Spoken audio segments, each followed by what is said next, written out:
The vitamin world is giving the wrong advice. For instance, if you do not know what you're doing with them, they're just as dangerous as any drug you could put in your mouth. The next thing is supplementing with vitamin D is not the same as being outdoors because we absorb it through our skin. But what we've been told is don't ever let the sun touch your skin. And another example is when we're deficient in this vitamin, our brain actually forgets how to sleep.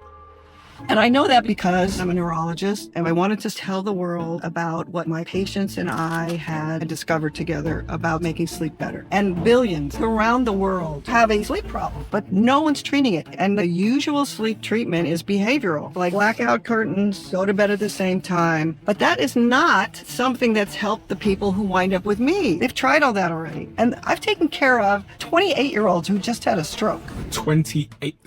28-year-olds. We associate stroke with being old and having diabetes and hypertension and heart disease. No. So then I did a whole bunch of sleep studies because we found some exciting things by accident that turn out to have to do with vitamin deficiencies and deficiencies that have developed from being indoors too much. And we're starting to feel the effects of that, like obesity. But there are no obese squirrels in my backyard. The only obese animals are cats and dogs that we keep inside. And then we found out most of the sleep disorders are really linked to the gut, the microbiome. And we could go into that. But one of the interesting things I learned was vitamin D is a hormone. There was a mistake made in calling it a vitamin. Well, I'm very curious to learn about all of this. And also, you've come up with this protocol called the Right Sleep Protocol. Can you walk me through it? Absolutely. Here's the first part of it. This is super interesting to me. My team give me this report to show me how many of you that watch this show subscribe. And some of you have told us, according to this, that you are unsubscribed from the channel randomly. So favor to ask all of you, please could you check right now if you've hit the subscribe button, if you are a regular viewer of the show and you like what we do here. We're approaching quite a significant landmark on this show in terms of a subscriber number. So if there was one simple free thing that you could do to help us, my team, everyone here, to keep this show free, to keep it improving year over year and week over week, it is just to hit that subscribe button and to double check if you've hit it. Only thing I'll ever ask of you. Do we have a deal? If you do it, I'll tell you what I'll do. I'll make sure every single week, every single month, we fight harder and harder and harder and harder to bring you the guests and conversations that you want to hear. I've stayed true to that promise since the very beginning of the Diary of a CEO, and I will not let you down. Please help us. Really appreciate it. Let's get on with the show. Dr. Stasha Gominak. For the people that have just clicked on this conversation because they like the title, they're interested in the subject matter, what are they going to get from sitting with us and listening to us? How is their life going to improve? A completely unique and new way to look at why they are not sleeping well or why they have medical problems. I hope they will come away with the impression that I want to find out if my brain chemistry is normal or not normal for sleep. And you were a clinical assistant professor of neurology at Stanford University Hospital. And also you did a neurology residency at Harvard Medical School. Yes. I grew up in California. I became a biochemist. And then I wound up being interested in medicine because biochemistry is being applied to humans in medicine. So I became a physician and then I went into neurology and I'm a neurologist. And then by accident, somebody insisted that they wanted a sleep study. And this was in 2004 now. So you were a neurologist, you became a doctor, and then you fell in love with sleep. Yes. How many patients have you worked with on the subject matter of sleep? What's the wide range of symptoms that they were experiencing and problems that they had, just to get a sort of context on the variety and broadness of your experience? Probably 2000. Since leaving neurology practice, I started an online business where I became a sleep coach. I'm estimating that I have affected another 5,000 to 6,000 people. And that's because I have a workbook that we're going to talk about. I have set out a series of steps that you should do, and that those steps are based on brain chemistry, not on you do it wrong, which is what is all over the internet. You are just doing it wrong. The usual sleep treatment is behavioral. Blackout curtains, white noise, go to bed at the same time, recognize your bedroom as a quiet place for sleep, etc. That is not something that's helped the people who wind up with me. They've tried all that. They've tried everything. So what are the range of symptoms? The first experience was with women who had headache. One of my patients said, "These drugs you're giving me haven't worked. I want a sleep study." She had sleep apnea. She was young and thin. She did not look like a fat older male with a fat tongue, which is what we were being sold at that time. The people with sleep apnea have a fat tongue. It gets in the airway, and they need to wear one of these things over their face at night that blows air up their nose. She put on the CPAP device. She came back 2 months later. Her headaches were gone. She'd had a daily headache for like 5 years. So it worked. Yes. And I was like, well, no, there's no way. Because headaches are really a brainstem function problem. I have this whole construct in my mind, and it's a biochemical problem. So I think maybe it's allowing her to stay in deep sleep longer. And she's making the chemicals that I'm focusing on that allow her head pain switch to go into the off position, which is where it's supposed to be. It's supposed to be off until somebody hits you in the head, and then it turns on. Hers is just turning on spontaneously all the time. So then I did a whole bunch of sleep studies in young, healthy females who had daily headache. They would frequently say something like, "I wake up at 3 a.m. and I can't go back to sleep. I wake up at 3 a.m. and my sleep is lighter after that. I wake up at 3 a.m. with a headache." And then I have, let's say, as an example, a little Mexican lady who comes in from northern Mexico. She's now living in Texas with her kids. She had never had headaches until she moved up, and she's living with one of her grown kids, and she's coming to see me for headaches. We happen to have a beach house in Mexico for a period of about 14 years. So I would go down there and I would think, what's going to happen to these people that have sleep apnea who don't have any electricity? And they're living in palapas that are made of sticks with a thatched roof. They're still doing the same thing that they were doing 2,000, 4,000 years ago. And you can't tell if the little viejecitos, the little old people, are 60 years old or 80. They might be 90. They're not fat. They're not tired. They're great-grandfathers. I begin to realize this is about living outside. Humans were meant to live outdoors like every other animal. We have decided that we are special, but we're not special. Our biochemistry is like every other animal. Okay, so these inputs are coming all at the same time, and I'm puzzling over these sleep studies. That first gal had sleep apnea. But most of the women that I sent for those studies, they did not have sleep apnea, or would come back on the front page, it would say no significant apnea. There was a significant score. How many times do you stop breathing during the night? And then the next part is, what do they have that's wrong with them? That came about a year and a half later when the pulmonologist says, I don't know if you've noticed this, but your population has a really unusual finding. Most of them have delayed rapid eye movement sleep, no rapid eye movement sleep, or they have rapid eye movement sleep apnea, meaning they only stop breathing in rapid eye movement sleep. What's rapid eye movement sleep? So this is called a hypnogram. And on this bottom axis is time. On this axis is a representation of what phase of sleep you are in. And it turns out that when we enter sleep, we go through what we call 2 lighter stages of sleep. The first phase that we enter is here it's wake. A couple of times this person woke. May not even be aware that they woke up, went back to sleep. But we enter sleep in light sleep 1 and light sleep 2. These are called that because when the sleep experts started studying this in 1970, that's relatively recently, you could easily awaken someone out of these phases, okay? And it has a certain brainwave pattern generates. And then they go into a phase that's called deep sleep or slow wave sleep. Everyone who has a sleep tracker device, which is very common these days, is now becoming familiar with, I have this much deep sleep, I have this much rapid eye movement sleep. Deep sleep is really in the sleep industry called slow wave sleep because the brain waves are these slow, big pattern.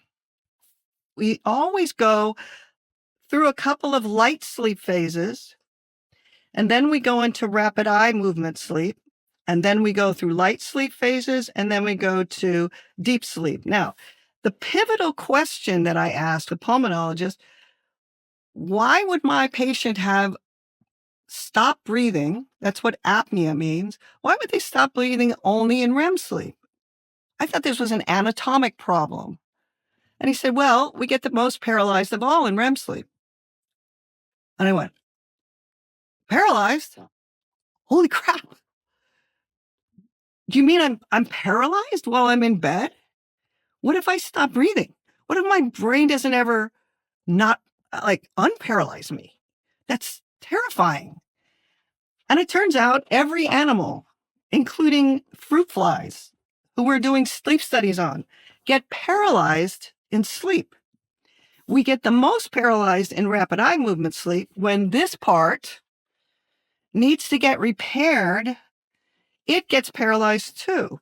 That means you have to have an anatomy that stays where the tube that you're trying to breathe through stays open while you are unconscious and trying to repair everything in this area. And I want to pull out the brain to let you know where this is happening and why it's so important. This part that's white is called the brain stem. This part is actually fully in control when you are asleep.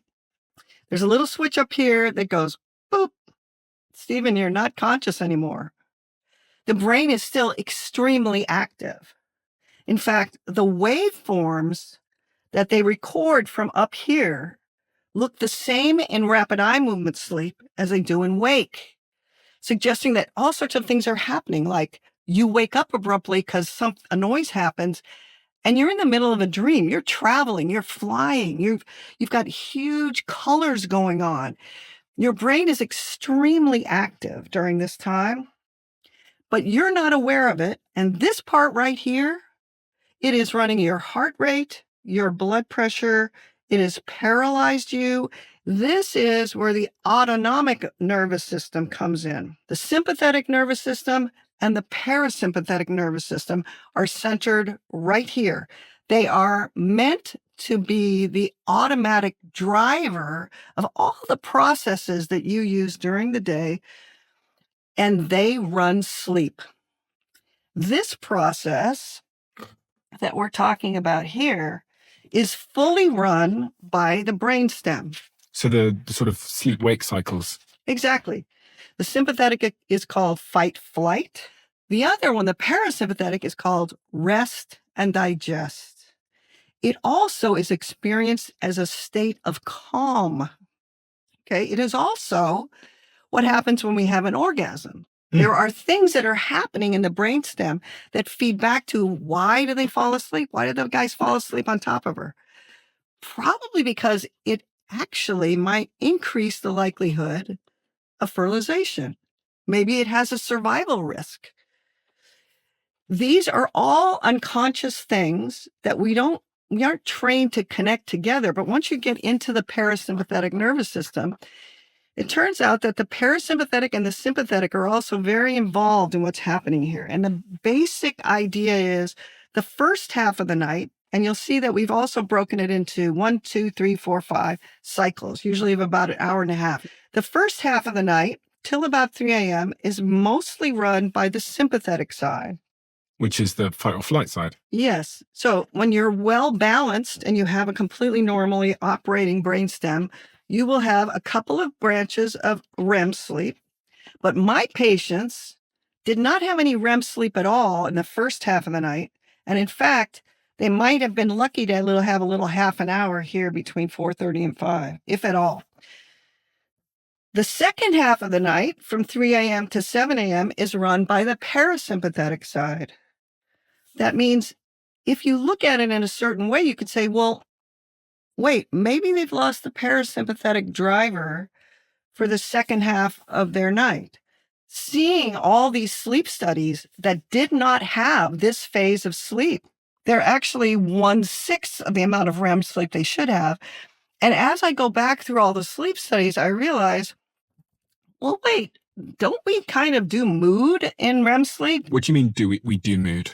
When trying to link the comments that my patients have made and the drugs that I give them, I realize I've been giving out antidepressants to this group of young, healthy women with headaches because they frequently say I'm in a terrible mood. So they can't remember. Isn't there a body of literature about memory being made permanent during REM? Yes, memory is linked and mood is linked. If I'm allowed to go back to sleep, if I have the proper brain chemistry to allow me to fall back into REM sleep, I will wake in a better mood. Those are the sorts of things that the patients will tell you if you ask about it and if they're able to fall back to sleep. Because my group did not have sleep apnea and could not wear CPAP masks, what's wrong with them?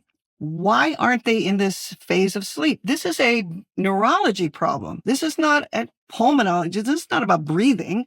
This is about this brainstem and what is the chemistry of this. So then I go to the anatomy and then I find out what are the cells in this brainstem area that make us paralyzed. Just to make sure I'm with you, you're asking that question because you figured out that the women who are struggling with sleep and getting headaches have less of this REM sleep, which is associated with being paralyzed. So the question you've then asked is, what are the chemicals that help us become paralyzed? Yes. Okay. What are the cells that take us into these? What is the chemistry of that? Since I'm so focused on biochemistry, there's actually a deficiency in a neurotransmitter that our move indoors means that we've lost a neurotransmitter that we must have to be normal humans. And the reason why they don't know it is because there are no drugs that duplicate acetylcholine. There are no drugs. But ultimately, what we found out together was that vitamin D makes the enzyme or the protein that makes a certain reaction happen that makes acetylcholine. Acetylcholine is the neurotransmitter, the chemical that the autonomic parasympathetic side uses. We hear all the time about epinephrine and norepinephrine or adrenaline and noradrenaline. That's what happens when somebody rear ends you, your blood pressure goes up, your heart rate goes up. That's all dominant here. If you're wearing a sleep tracker, you'll see that there's a measure of what's called heart rate variability that goes up as the parasympathetic becomes dominant. As the rest and digest. Exactly. Okay. So all of the messages that we have to increase the heart rate or decrease the heart rate or to have a bowel movement or be constipated or to digest our food, those are all eventually run by a chemical. And our body and our brain use these chemicals to send messages. This is actually a chemical deficiency state that happens when you move indoors. Sunscreen, computers, and air conditioning all started in the 1980s. And the reason why it's not as evident to you as it is to me is that I was alive before the 1980s. There were 2 kids in my class of 300 that were overweight. They didn't go on diets. They didn't have any trouble sleeping. They weren't on antidepressants. The things that weren't common when I was a teenager that are common now are striking for those of us who are this age because we know it wasn't like that. What we've been told is it's toxins in the food. It's that we aren't doing it right. I don't think those are things. When you say I'm not doing it right, then you should be able to tell me how to do it right. And that's what a lot of these podcasts are about. How do I change what I do so I can feel rested and be at the peak performance of my life? That interests a lot of people. I would claim that there's a deficiency state in the background that you can actually fix. And you can fix it, but it's through vitamins. And our ideas about vitamins are wrong, completely wrong. We've been taught that vitamins are not important or vitamins are very important, but they're easy to use. They'll never hurt us. You just take a certain, like, who's your recommendation? What's the vitamin D recommendation dose that this guy's given out? We've been told things that are actually not true. And medicine hasn't taken responsibility for the fact that this is the core of biochemistry. It was done by physicians. These original research articles in the 40s and 50s that the word vitamin was used was done by medical experts. It's unfortunately been given to the government to give recommendations. It should never be in the hands of the government. The government doesn't know anything about our biochemistry. So the supplement industry at the moment is a mess. And I say that only because I have seen dramatic things happen to my patients that are not what I expected. And vitamins are a form of biohacking. They're just as dangerous as any drug you could put in your mouth. If you do not know what you're doing with them, bad things will happen to you. And unfortunately, frequently those bad things are the same thing you had before you took the vitamin. Therefore, you should pay attention to what you're feeling. So the pathway that I've built that's on my website now has a second half that's a journal. You have to keep notes of what's happening to you. How many people are experiencing sleep problems in your point of view? Billions. It's around the world. There are sleep study centers in every country that has electricity.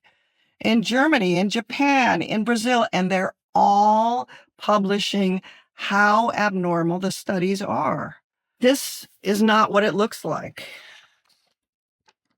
They rarely send out an article saying that we have less REM because they don't have an answer for why. I just happen to be the only one currently on the internet that has a different way of looking at it. Well, I'm very curious to learn about all of this. I've never heard someone say to me before that vitamins are linked to sleep issues. Absolutely. It's typically, put on the sleep mask and close the blinds and make sure it's cold in the room. So this is incredibly interesting to me. Let me add one more thing so I don't forget.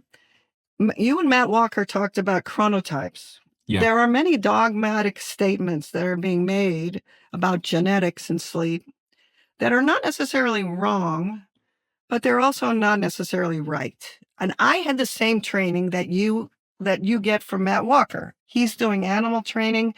We say dogmatic things based on certain studies that we do. And then my patients don't behave that way. My patients turn out to, this person has been working to take this to an extreme. So the chronotype story is you're either an early bird or a night owl. And you had shared that you're a night owl and that your girlfriend is an early bird. Okay. And what is being taught is that is your genetic makeup. Although there are genetic mutations that lead to certain timing of sleep, it turns out everybody I was doing this vitamin stuff with would revert back to fall asleep at 10 and wake up at 6. Even the people who were working nights their whole life. This woman that I'm seeing who is on disability now because she got a terrible disease that I believe is because she worked nights when she is at home on disability for several years, and I'm still caring for her for that disease. She's still sleeping during the day. Well, why would she sleep during the day? And now I have a whole round of patients who say, I guess it's because I always work nights. It turns out that humans really can't work nights if they have normal brain chemistry. Why? Because we're day hunters. We are supposed to be asleep in the night. And that is our biochemistry. There are lots of animals that are designed to be awake at night. Owls. That's why they use that as a symbol. And if you do the right thing with their chemistry, and if you insist they spend more time outside, then they actually revert to falling asleep at 10 p.m. and waking up at 6 a.m. It's very difficult to operate unless you're international like you are, to be falling asleep. There are people who fall asleep at 4 a.m. and wake up at noon. That is a very difficult problem to operate within the normal population because the rest of the world doesn't operate that way. And when you think about it a little bit, we actually have certain standards of when we start work and when we end work, and that's the same all over the globe. So there were things that happened to me that surprised me, and they became consistent. Okay. And those are some of the things that we're going to talk about. And that's what made me think, This is around the world, and it happened at a specific time. There are many diseases that started to be reported in the middle 80s. You guys aren't aware of it because you think it's normal now, but ADD, ADHD, depression, things that are affecting childhood development, which we could discuss at a different time, fatty liver, certain things like, increase in diabetes, the things that were diseases that had been described. Some of them are old diseases that have increased in incidence, but some of them, for the first time, fatty liver was first described, non-alcoholic fatty liver, first described in the 80s. ADHD is similar. So during the time that I don't know why we have this epidemic, I'm still thinking toxins because that's what we've been told. Pesticides, glyphosate. And then we get into the area of vitamin D. And how did I find out about vitamin D? Why was I sort of forced against my will to step into the vitamin D politics, which is a horrible morass? There should be a button just down below here. And if it says subscribed, you're already subscribed. If it says subscriber, that means you're not yet. And if you're not subscribed, please could you do us a favor and hit that button? It helps the show more than you know. And according to the algorithm, you're someone that watches our show, but you haven't yet hit that button. Thank you so much. So explain to me, your assertion is that vitamin D is fundamentally linked to a lot of the sleep disorders and deficiencies that we see. How can you prove that to me? I think I would prefer to give you these two examples. Okay. Because the people who are listening, these are at the two extremes, but it'll cover a lot of the people that are listening. Okay. The first is, let's call her Madeline. Madeline. She's 32 years old. She's a redhead. That turns out to be important. She's 100 pounds overweight. She just had her first pregnancy 3 years ago, and she had been told that because she had endometriosis and polycystic ovarian syndrome, that she would never get pregnant. But she got pregnant. She's very happy about that. She had gestational diabetes, which means she had diabetes during the time that she was pregnant with her son. And now she is pretty much a wreck. She has daily headache, which is why she's seeing me. She's on about 9 drugs. She has several kinds of pain. She has a terrible pain down the front of her leg that she's been told is endometriosis growing on one of her nerves. She has terrible burning in her feet. She has terrible reflux. She poops once a week. She feels like she has to get up and go to the bathroom several times a night. She thinks that's why her sleep is so interrupted. So I'm treating her for her daily headaches and her pain, and then I start to think about sleep. And because we've been trained that fat people are fat because they're fat slobs, because they eat wrong, because they don't exercise, it's their own fault. I don't even think about the fact that many of these things might have a common source and that she's been tortured by this her whole life. So I send her for a sleep study. She gets on CPAP. Over the time she's on CPAP, she gets a little bit better. Her sleep is better. She feels better. And then I stumble into vitamin D. Okay. Now we're going to set that as an example of the most horrible set of things you could have, perhaps. And another example, and we're going to watch what happens to these two women over time. The second one we'll call Natalie. And Natalie is tall, statuesque. She's a triathlete. She is also seeing me for daily headache. She grew up in a family that is of Italian origin. She is dark tan. She swims. She's athletic. She's outside all the time in the summer. 5 years ago, she had her first child, her daughter. She did well, no problems with her sleep. 2 years ago, she has her son. And since her son was born, she has not been able to go back to sleep. Even when her son goes back to sleep, she can't. She feels tired. She has postpartum depression. She had gestational diabetes. Like, she's doing everything perfectly. She knows everything there is to know. She's done paleo and keto. She is very well informed by the things that doctors tell her to do. And now her sleep is also abnormal. And she had a few headaches in high school, but now she has daily headache too. So there's a 5-year span here where I'm doing CPAP masks and sleeping pills. And those are some of the stories. And it's not just limited to women, but I especially want to point out that women are more effective because they have the babies. So the next thing that happens is 5 years into it, I've got this beautiful 18-year-old who's about to go to college. She comes to see me for daily headache. She has a sleep study that shows none of these phases of deep sleep. So she's having no deep sleep. No deep sleep. And every 15 minutes or so, my interpretation is her brain is trying to get into one of these deep sleep phases, and she wakes up to light sleep again. So every time the brain tries to do this, it breaks to white sleep, light sleep, light sleep, light sleep. She thinks that she's asleep the whole night. This shows that she's asleep the whole night. But her sleep study over my 5 years of experience is horrifying because it's not just, oh, she's missing a little REM. She has no deep sleep at all. This is a brainstem disorder of chemistry that's going to mean she might meet me 10 years from now with a stroke. I've taken care of 28-year-olds who just had a stroke. 28, sorry?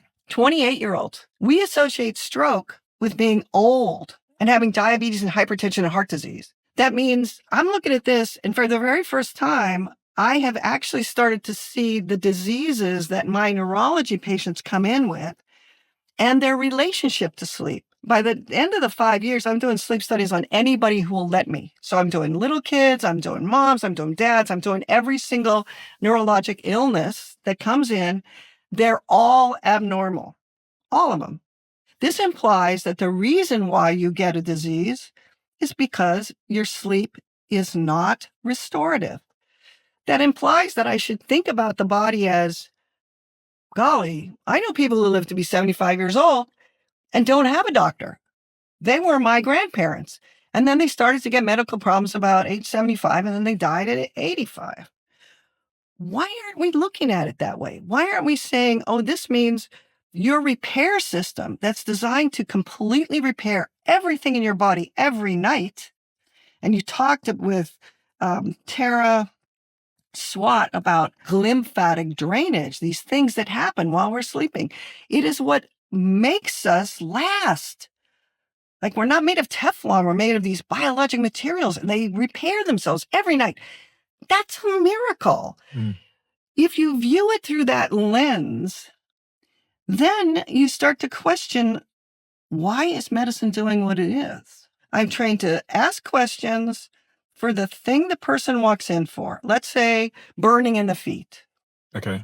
And I'm trained to make a little list of the diseases that have resulted in that, and then give a drug for it. And if we don't find a drug that reverses it, which we haven't for burning, but I'm going to tell you why, then we give a drug that numbs the pain a little bit. We just kind of plastering over cracks. We're putting Band-Aids on these things instead of saying, well, what do you think led to this?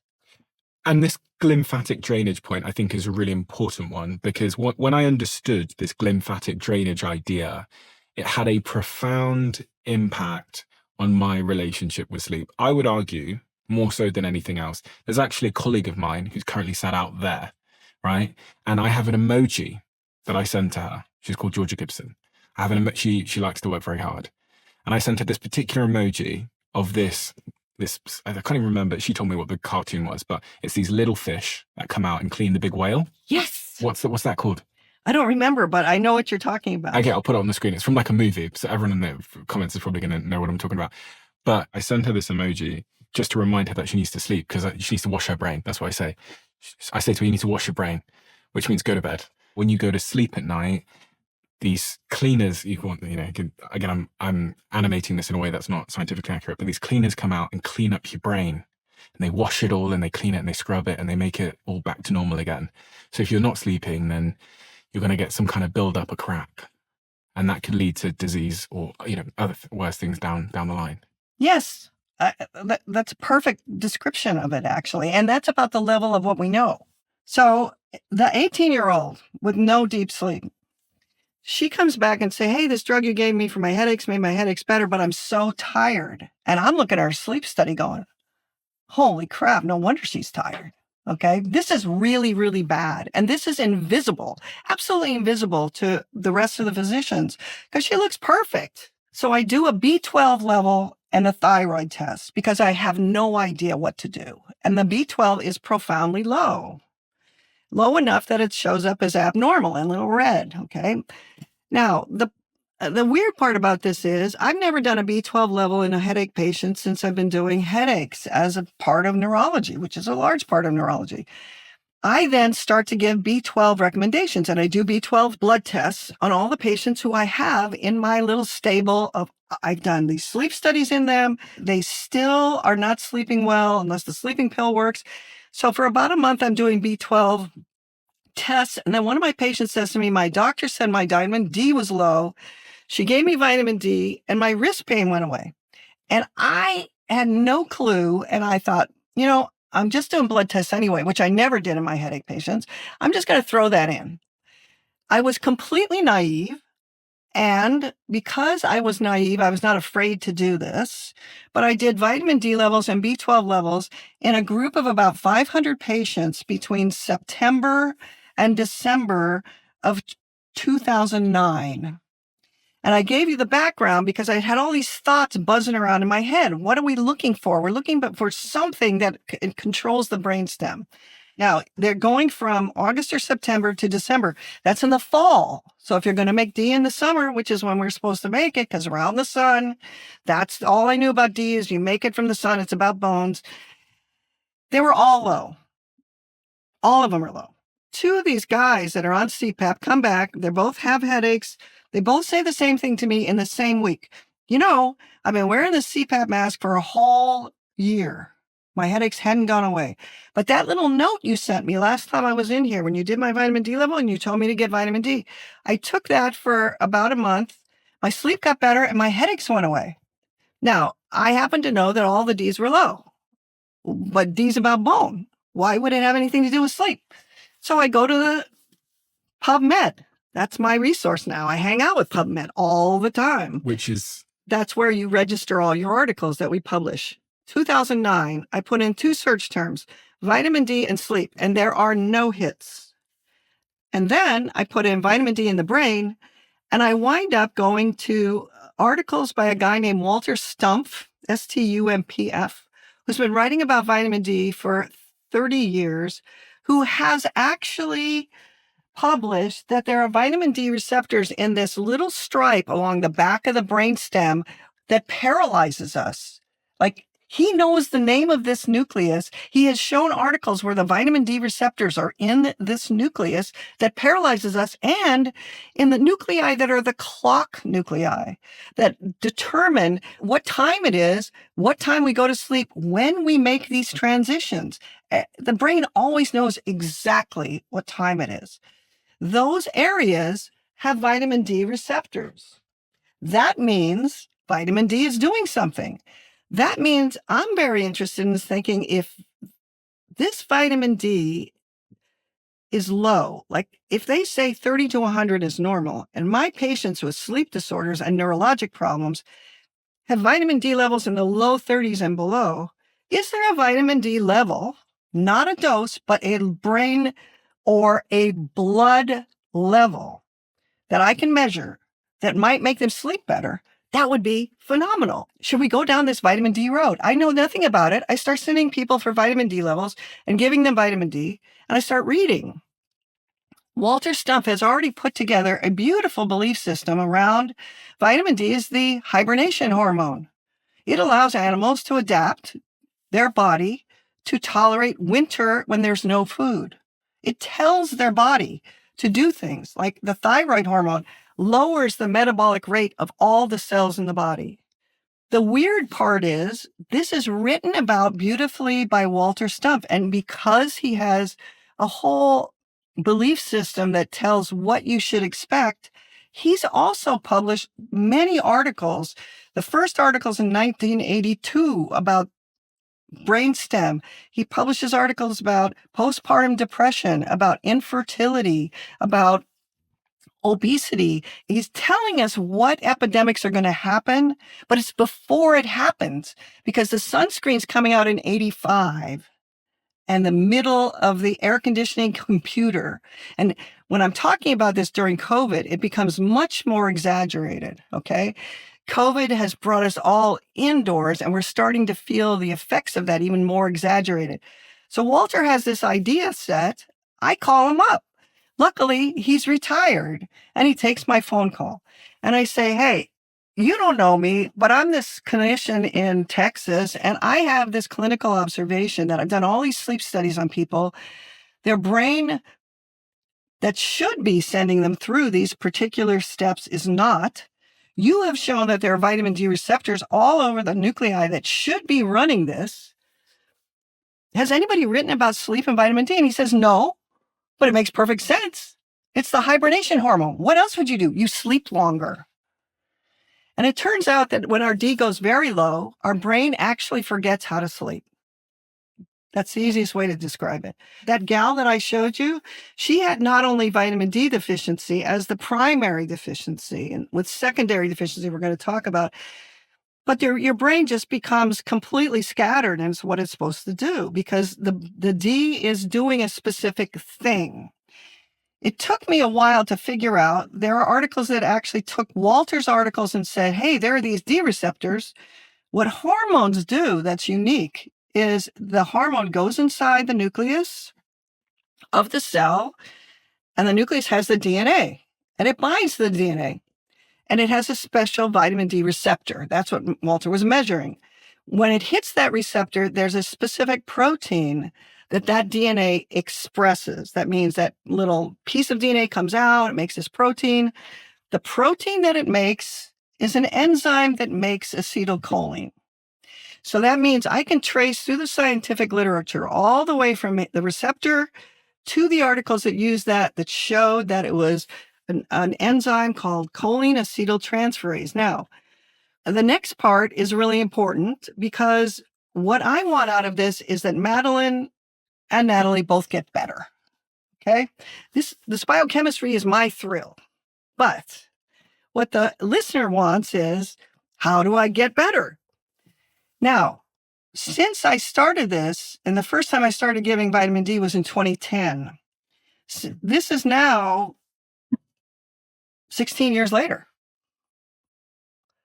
Is vitamin D any better understood or given out? No. The science is phenomenal. The recommendations for the doctors don't go there. The Endocrine Society are supposed to be the experts in hormones. D is a hormone. I think that's an important point, which is a lot of people think of vitamin D as some kind of, well, we think of it as a vitamin, but you're telling me it's a hormone. It's the most bizarre thing I've ever run into in medicine. It's really bizarre. Which part? There was a mistake. There was a mistake made in calling it a vitamin. It is made on our skin. Now, it turns out animals frequently lick their fur, and they get their vitamin D that's made in their fur from licking their fur. Some of it's absorbed, but the thing that's unique about us and pigs, domesticated pigs, is we're bald. That means most of the time we're making it on our skin. It's never supposed to be from the food. It was not ever about the food for us. We don't lick our skin. Therefore, we absorb it through our skin, and we can actually have salmon. The salmon has vitamin D in it. That's the salmon's vitamin D.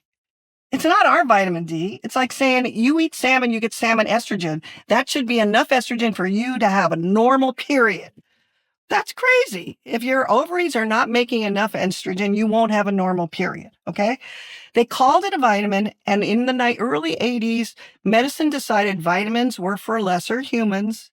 Therefore, D got pushed into that pile, and it got given over the counter. Now, the fascinating part about that is, it turns out to be a good thing that it's over the counter, because the lay public, once they hear that their whole health is actually tied to this, and that they've been doing what their doctor recommended, which is to use sunscreen and stay out of the sun, And the original recommendation, because I was there in the early 80s, was don't sunburn.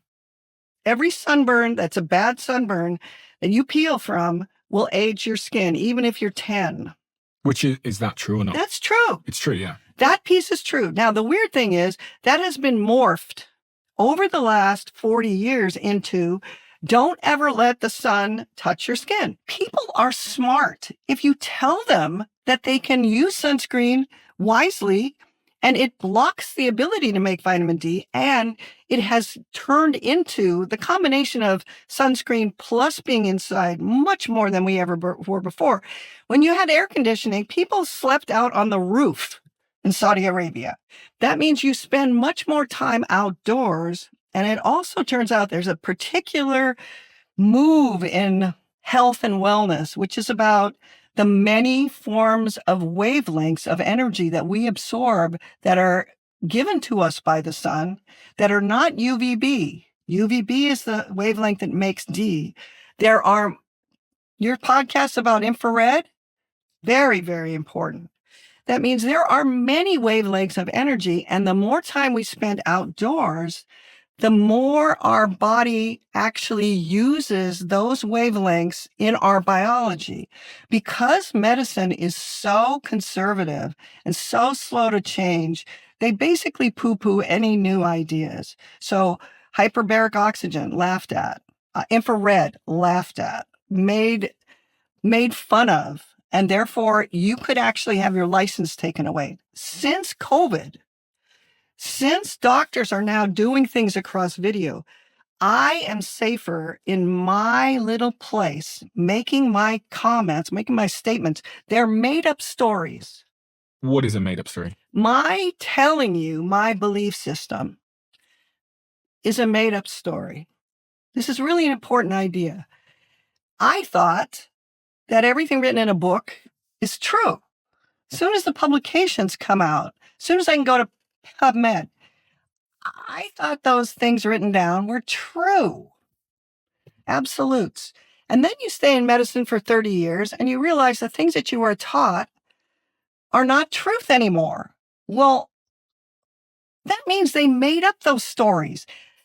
They do a scientific experiment. You and I are looking at the data, but there's always a conclusory. My conclusions from this data are. Those are always made up stories. And in fact, they're always humans making up stories. You and I are not listening to stories that ants make up or that cats make up. We're very human-centric. We're studying things that are stories that humans make up. And we're arriving at a conclusion based on some factors that we can see, which is often causation, or correlation, sorry, and not necessarily causation. Correlation. Very important. We all have a belief system. You and I are building a belief system here. I told you that Walter Stumpf had a belief system. The reason why I'm using those terms is I was really pissed off at the pulmonologist when I realized that woman with the sleep apnea, she wasn't a fat middle-aged male with a fat tongue. How dare they? Here are these women, they have headaches, they're suffering. How dare they make up this story? And then I began to realize they made up those stories. That was their best guess. Mm. That is every single person who sits on this side of the table. It's their best guess. All of us are, or you wouldn't have us on here, very enthusiastic about our guests. But it's very important to realize that every belief system means you see the world through that, but it always has blinders. Mm. There are things that you won't be able to see because of it as well.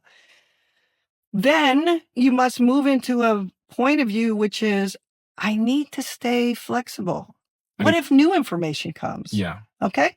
So the D belief system at the moment is that it's a vitamin. And there's a huge political fight within the medical literature. It's very weird. The D belief system. What do you mean?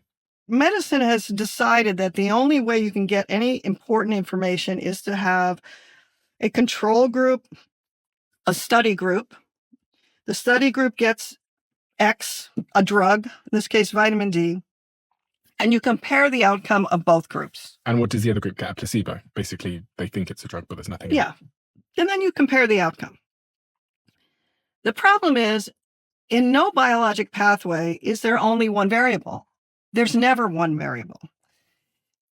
And that means when you give one a hormone, you also need to know that hormones are always done by blood levels, and that the normal state for the human body and every biologic animal, including plants, is that hormones stay in a tight little narrow band. Too much and too little are both not good. It always goes towards the middle.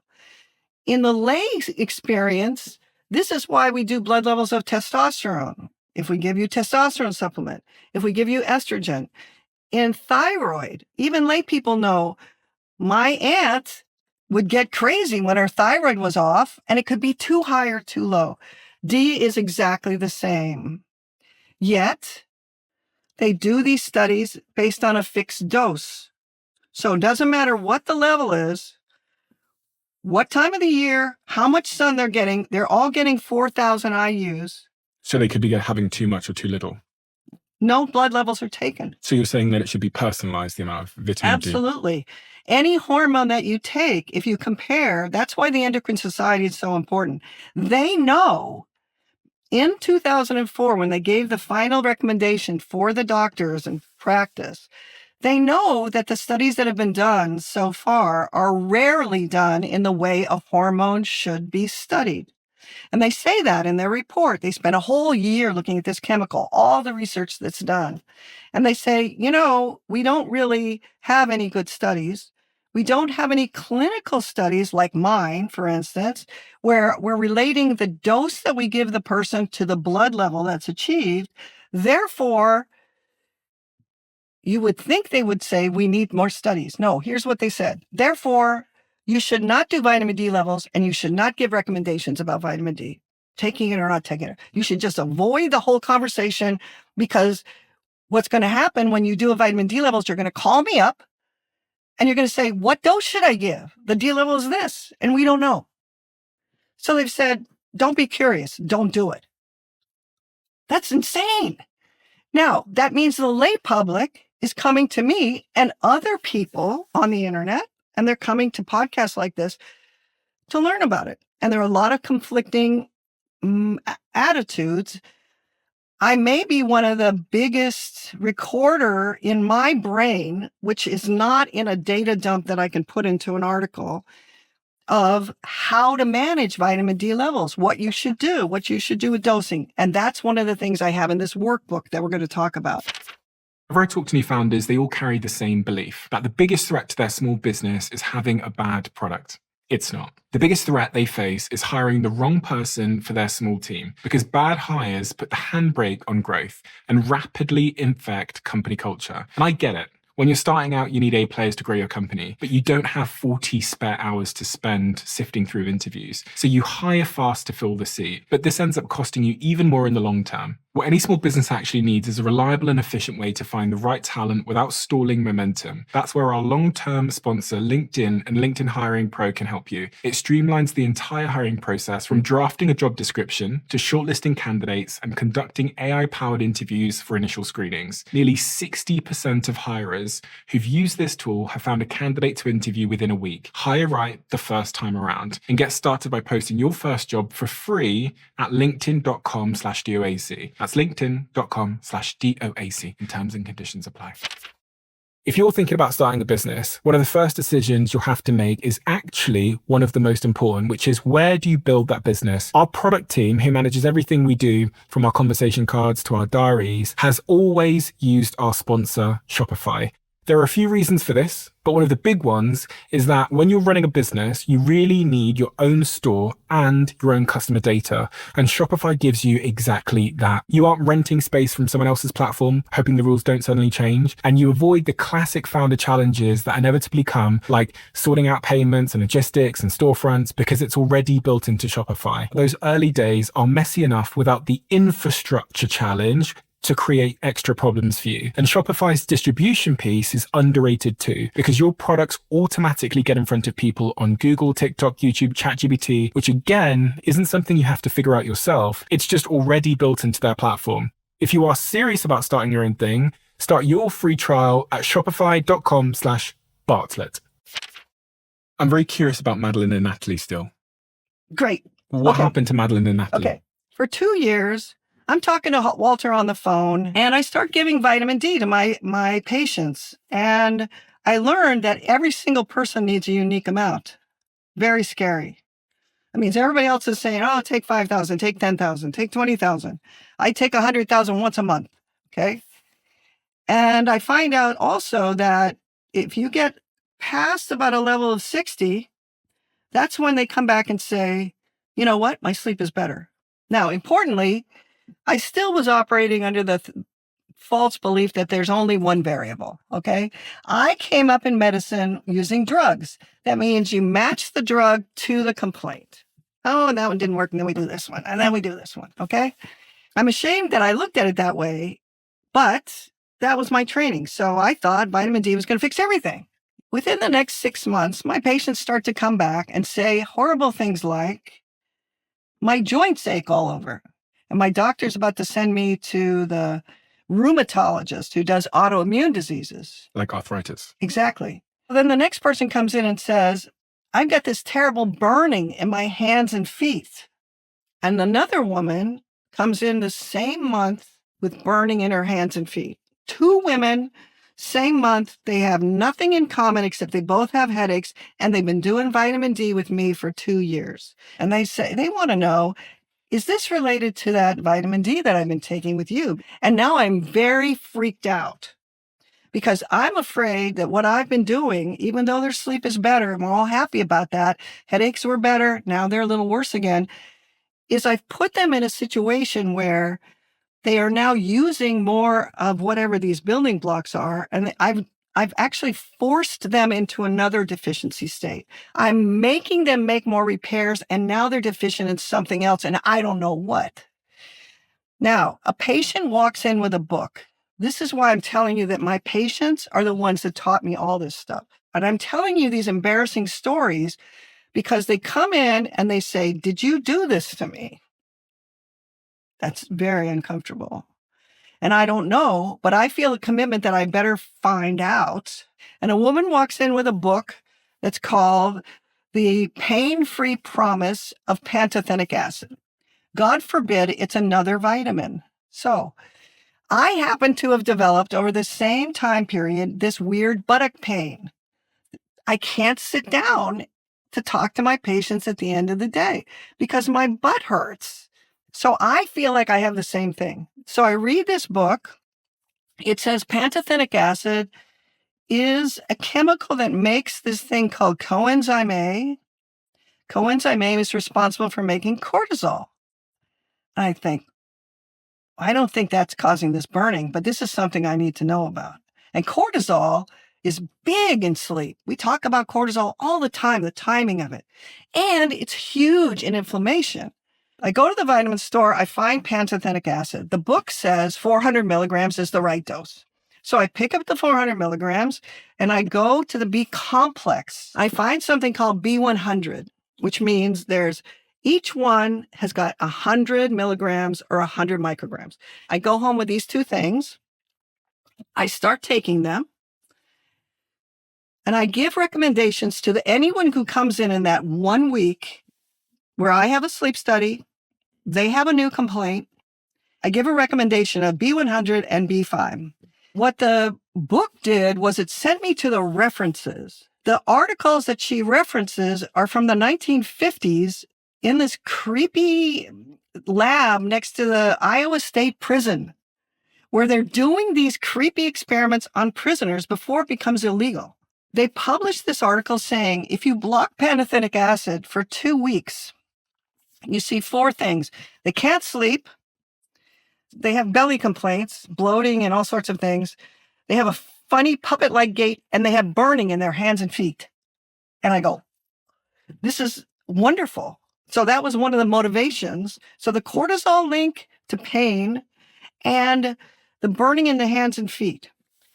Now I've got it in my head that I've made them use more of the B vitamins. So let's just pause there. So you're saying that by asking your patients to take more vitamin D, you're saying that the body has also started to use more B vitamins, which means that by taking more vitamin D, they're now deficient in B vitamins.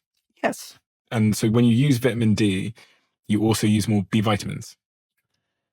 There's another point that I'm about to make, but you summarize it perfectly. Okay. So the next question would be, okay, I'm taking 400 milligrams because that's what it says in the book. And that's the only dose that was on the shelf in the vitamin store.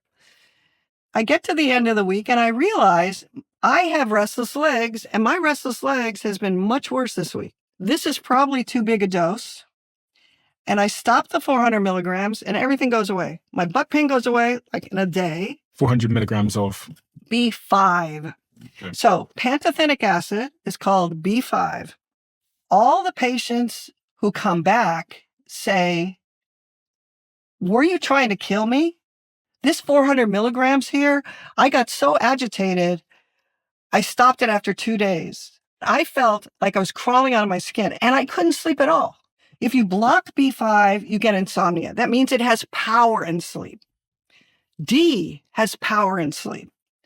But it turns out if it has power in sleep, your body has a very specific amount that it wants. If you give it too much, it's not happy. If you give it too little, it's not happy.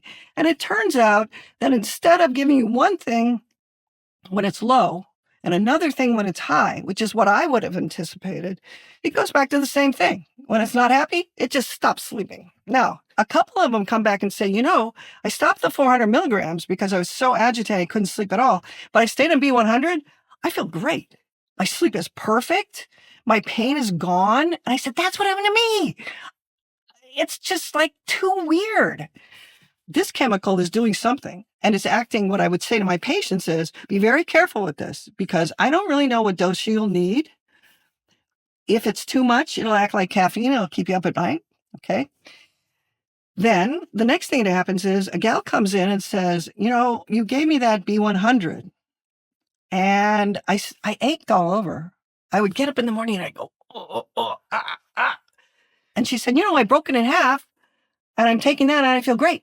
What you'll see here is B50, which is 50 milligrams of each, but all 8 Bs, has 50 milligrams of B5 in it. It turns out if you've been taking D for 2 years, you've actually worked your way into a place where your body has been using more Bs and you are now very profoundly deficient. But she did not take 2 years. She was a new patient to me. She had not been on D for that period of time. The reason why this discussion is important is there are millions of people who started taking D in COVID, who by the 4th year after taking it, started to have burning in their hands and feet. They're not even taking it anymore.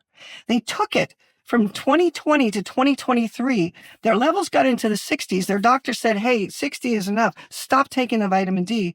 But they still show up with the B vitamin diagnoses, and they go to their doctor and they say, oh, well, you've developed lupus.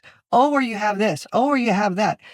These are all diseases that have been described already, but they haven't been described as B vitamin deficiency states, which is bizarre, but that's the historical point. All of the literature says B5 deficiency doesn't exist because it's in every food.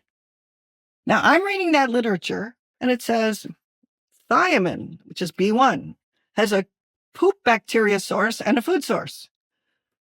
B2, poop bacteria and a food source. All of them come from the poop. What do you mean come from the poop? These 8 chemicals called B, all of them are made by bacteria, and we absorb them. Everybody knows that we have the wrong microbiome. And we've all been told that it's toxins, antibiotics are the major thing that are blamed. But we now have a huge body of literature about the microbiome being abnormal. The gut microbiome. Yes. The other weird part about it is there are these guys in Oklahoma, GI surgeons, who are giving poop transplants. Give me context on what that is. They take poop from one person and they push it up the other person's butt. Like we've spent 100 years saying, stay away from the poop. It's bad for you. Don't go from the poop to your mouth. Okay. We've made this idea that the bacteria, we're fighting against them. They're trying to take us over and they're bad and we're fighting against them. But as people are dying of things like Clostridium difficile, which C. diff is the way it's shortened, they're dying of C. diff infection and they're doing poop transplants and they live. It turns out that the 8B vitamins were first described as bacterial growth factors. They are chemicals that one bacteria is able to make, and it pushes it out of its cell into the environment. And this one next to it, it's a different one, goes, oh, goody, give me that. And those guys live together as a group, a commensal, meaning each one of them derive benefit from having the other one there. So there are 4 big groups of bacteria that is the normal human microbiome. Well, why are there 4? Why is it always this 4? And how come we only know about 2% of them? If we're saying all these things that the microbiome is wrong, it turns out we only know 2% of 200 bacteria that are normal occupants from the mouth, from the lips, all the way to the anus. We only know 2%. But we have the genetic footprint of every single one. We are able to take them out of the poop or out of the small intestine or out of the mouth, and we can say, these are the genetics, and we've named all of them. So we know there are 200. Okay. And the article that they write is, it looks to us like the reason why this foursome of groups hang out together is because they all at least need one B vitamin and they produce at least one.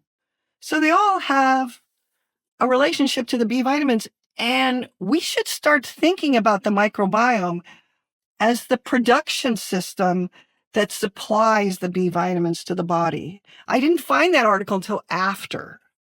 But here I am back again with one big question. These 2 women with the burning in their hands and feet, why did they get B vitamin deficient? If the Bs come from the food, they've had the same diet all along. And I haven't controlled their diet. I haven't made them change their diet. Why did all of these people come back with these complaints? The one thing we know is many of them have IBS symptoms, which are a signal that the bacteria isn't right. IBS, what's that? Irritable bowel syndrome. Yeah. Diarrhea, constipation, bloating, my belly isn't right. Yeah. Because I had assumed that D was going to fix everything. Vitamin D. That vitamin D was going to fix their belly, and it didn't. There were several things that did not get better. 1, their IBS didn't get better. 2, they didn't lose weight. That was really weird because they were out exercising more. They were out exercising in the middle of the day, but they didn't lose weight. That means there's still something wrong in the background where they didn't lose weight. So I'm stuck with, okay, why didn't the D fix the B thing? Oh, these were all described as bacterial growth factors. I have assumed that vitamin D was a bacterial growth factor because Walter talked about the GI tract having all sorts of receptors for vitamin D. And so I assumed that the bacteria that lived inside us needed vitamin D to be normal. And therefore, I assumed that IBS showed up in the 1980s because we went into D deficiency, and that D deficiency caused this IBS. There were no articles about that in humans until 2020 when COVID came, and they actually started to realize that the people who were D deficient died in COVID. And they started to actually look at, is the microbiome playing a role in our immune system? Yes. If I give vitamin D, will the bacterial makeup of my stool change in a positive way? My poop. Exactly. Does the poop bacteria makeup change in a positive way? We know we've seen people who don't have inflammatory disorders and they have this bacterial makeup. Will giving vitamin D change the population? And yes, that's the answer. Now, I realized now I'm giving 2 bacterial growth factors, D, and now I'm giving B100. And I'm giving a large dose of all 8 Bs. Remember that give all 8? Mm-hmm. That means by accident, I have actually given 8 bacterial growth factors that are necessary for bringing the poop bacteria back to the normal human makeup that it's supposed to be, that it has always come to be spontaneously. That's a really important point. All the other animals in the world, they're not obese. There are no obese squirrels in my backyard. The only obese animals are cats and dogs that we keep inside. So to summarize for me, what is the link between vitamin D and the B vitamins? It turns out that all the bees come from the microbiome. Yes, okay, I understood that. In order to have the correct microbiome, we are actually commensal organisms with our microbiome. That means we have to provide D. They in turn provide us with Bs. Okay, so isn't that a good thing that you gave them D then, because then their body makes B? Yes, but it didn't make B on its own. Otherwise, those side effects like my butt pain wouldn't have been there. Okay, so let's bring that into focus. The D by itself did not correct the microbiome. Yeah. So when I took 5,000 of D between 2020 and 2023, and I took it for 3 years because my doctor told me it was okay. But in 2025, I started to have rheumatoid arthritis symptoms. The D did not correct my microbiome. It actually made me deficient. I'm going to give you the drug for rheumatoid arthritis. I'm not going to picture it as, oh, you need B50. So you gave B50, but then didn't they have another problem? Most of the time, what happens after the B50 is everything comes back to normal. The GI tract corrects. You have to take it only for 3 months. I was taking it for 4.5 months. And I started to wake up and feel old. Yeah. And everything I just parenthetically told you about the GI tract was percolating around in my brain. And what I had told my patients was, I think we've stumbled on the growth factor that the right microbiome needs. And I think the reason you became B vitamin deficient was because it was the wrong microbiome. But when we give them what they need, they're going to grow back. Okay, fine. They're going to grow back and they're going to do their job. Okay, so they're going to produce B50. They're going to make that. Let me summarize that. So by giving them B50 for a short period of time, you're kind of jump-starting the gut microbiome, and then you don't want to keep giving it to them or else they're going to become like dependent or not do their job properly. So you want to give it to them for 3 months, let them jumpstart, and then they'll do their job, and then you leave them alone. Yes, and I want to add one more thing. The way you think about it is probiotics are bacteria. You dump the bacteria down and you swallow it. It goes into your small intestine. But if it does not have the growth factors that it needs, which every bacteria has its little set of growth helpers it needs to be able to absorb from the actual juice that's down there. If it doesn't have that, it can't reproduce. Every bacteria that's sitting in my small intestine right now, 12 hours from now is going to be in a different place. A day from now, I'm going to poop it out. Who's up here now? The great-great-granddaughters of the bacteria that are sitting there while you and I are talking. They reproduce rapidly. You have to picture them like a river.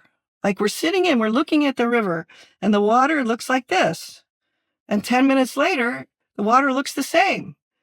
But that's not the same water that we were looking at 10 minutes ago. That water is downstream. That means the level of reproduction that they are expected to do requires constant production of these growth factors.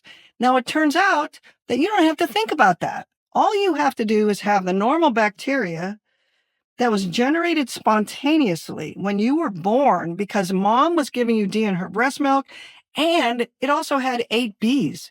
Those 8 Bs came from her normal microbiome in the breast milk. That means you had everything you needed, and then you were out in the sun. You were born in June or July in the summer, and then you got D on your skin, and that process has replicated for 300,000 years.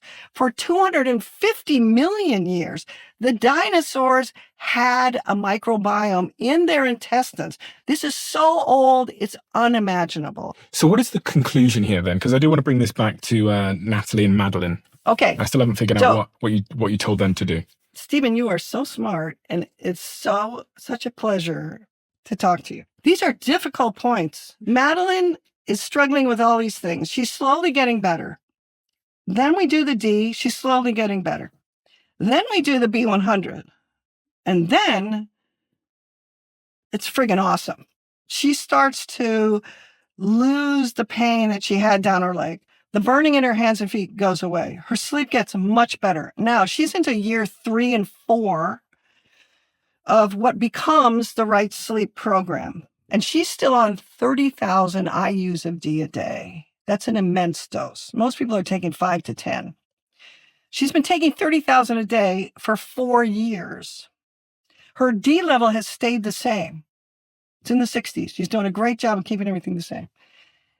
That really means that her body is using 30,000 IUs of vitamin D a day for 4 years. That's a very important concept because it means she is using so much more than anybody else is using in my practice. Most people are on 10,000. But she's making these amazing repairs. Her depression is gone. She's stopped 3 medicines that we've been using for pain control. She now gets up in the morning and she feels energetic. She's starting a program that the Texas state has for going back to work. I was like, this gal's never going back. She wants to go back to work. She is a totally different person. Now, importantly, she is not 100 pounds thinner. She's still 100 pounds overweight. And that is one of the things that happen in most of my patients and clients. The body will not lose that weight until it's really made every repair it thinks is necessary. And then it decides that it's not going to need this fat anymore. So with her, did you take her off the B vitamins? The routine is that, 1, they have to do D, and this will become the Right Sleep program. But they have to do D because they're not getting sunlight. Correct. None of us really get enough sunlight. Correct. So, and we can talk about supplement versus sun, but the D is pivotal to the entire program and it has to continue. And if you have a sleep problem or medical problems, you will do better if you get your D above 60 and keep it around there. Mm-hmm. That is not the same as saying, what is the ideal D level for a human who wants to overachieve? It is not the same. Okay. Mm-hmm. So she's on D. She stays on D the rest of her life as long as she needs it. And she's always checking her D levels. Then she goes on B100. She happened to be one of the ones that was on D by itself for 2 years. If you have been on D for 2 or 3 or 5 years in the past and have developed B vitamin deficiency states, then you will have to go back on D with the B50. And you will do that for 3 months. And then you will stop and you go down to a much lower dose. That's a multivitamin.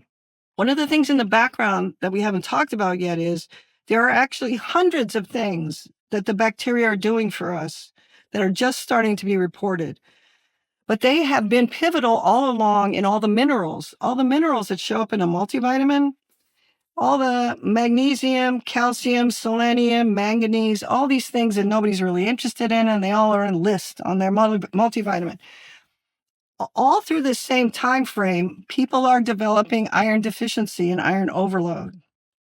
And it turns out that the bacteria have been a pivotal part in our intestine, speaking to our body about whether or not our iron level is low or high in the liver, or in the blood system in our bone marrow, or in our brain. And if you do not have a specific bacteria called Lactobacillus reuteri, you will be missing a brand new metabolite or chemical that was named after that bacteria just in the last 3 years. That's called reuteri. That is one of the chemical messengers that our body uses. So that means many of the deficiency states that the naturopaths and the functional medicine people are studying are all linked to the fact that this bacterial tube has been doing all these things for us all along. And when you lost them, each individual person has its own set of specific deficiency states that must be addressed for their sleep to get better. This is something that I've made for you. I realize that the Diary of a CEO audience are strivers, whether it's in business or health. We all have big goals that we want to accomplish. And one of the things I've learned is that when you aim at the big, big, big goal, it can feel incredibly psychologically uncomfortable because it's kind of like being stood at the foot of Mount Everest and looking upwards. The way to accomplish your goals is by breaking them down into tiny, small steps. And we call this in our team the 1%. And actually, this philosophy is highly responsible for much of our success here. So what we've done so that you at home can accomplish any big goal that you have is we've made these 1% diaries, and we released these last year and they all sold out. So I asked my team over and over again to bring the diaries back, but also to introduce some new colors and to make some minor tweaks to the diary. So now we have a better range for you. So if you have a big goal in mind and you need a framework and a process and some motivation, then I highly recommend you get one of these diaries before they all sell out once again. And you can get yours at thediary.com. And if you want the link is in the description below. I want to go back to Madeline. So my question was, because the research that I'm reading says that vitamin D does not cause, trigger, or create a B vitamin deficiency. No, it's not in the literature except my article. Taking vitamin D supplements will not drain your body's B vitamins. Let me read my title. Vitamin D deficiency changes the intestinal microbiome, reducing B vitamin production in the gut. The resulting lack of pantothenic acid adversely affects the immune system, producing a pro-inflammatory state associated with atherosclerosis and autoimmunity. This is a brand new discovery made by someone who's not a scientist, who's not working in the primary lab, who is a clinician, and the impact of this is only as strong as I can get the ideas out there and talk about what happened to my patients. Now, is it plausible that there's a sort of a intermediary link between the two? I'm reading some things here that say people are very frequently both low in vitamin D and vitamin B12 at the same time, and this is because they share the same root cause, like a poor gut absorption, aging, or a restrictive diet, not because one vitamin is destroying the other. That's what we've been told. We've also been told that old people don't need as much sleep and that old people get a bad gut as they get old. It is my belief now that there is an absolute link between the production of D, and I don't have the articles for this, even though this is dogma at the moment, that our production of vitamin D goes down as we get older. Mm-hmm. So if you look back to that person who was 75, who didn't get sick until they were 75, their skin production, even though they're still out there with their truck farm and still raising their own food, their skin production rate of vitamin D goes down. And this is probably true for every animal. And then as their D goes low, they lose their microbiome. And then they die of one of the multiple diseases that are linked to this multiple deficiency state. It's a different lens to look through that says there is actually a system that allowed us to live without medical problems that weren't either related to epidemics of childhood illness or starving to death. And as long as we had good diets, you can actually look at 1945 to about 1985 and say, what was the ideal for the humans that lived rurally in the United States? Did they live to be 75 years old and then get diseases? So it's my claim that those people didn't go to the doctor because there weren't any around them. And then things started to happen to them. That instead of looking at it through the lens of this disease means this drug, that instead we say we should be preventing this by paying attention to what vitamin D does in the body and what the Bs do in the body. And ultimately, that is linked to most of our diseases. Okay, so I'll read the conclusion of your study here, which was published in 2016. I hypothesize, and it's important to say this as a hypothesis, that the parallel epidemics of abnormal sleep and abnormal intestinal microbiome are linked to one another through vitamin D deficiency. Proper supplementation doses of vitamin D plus all 8 B vitamins appears to return the intestinal microbiome to normal in 3 months.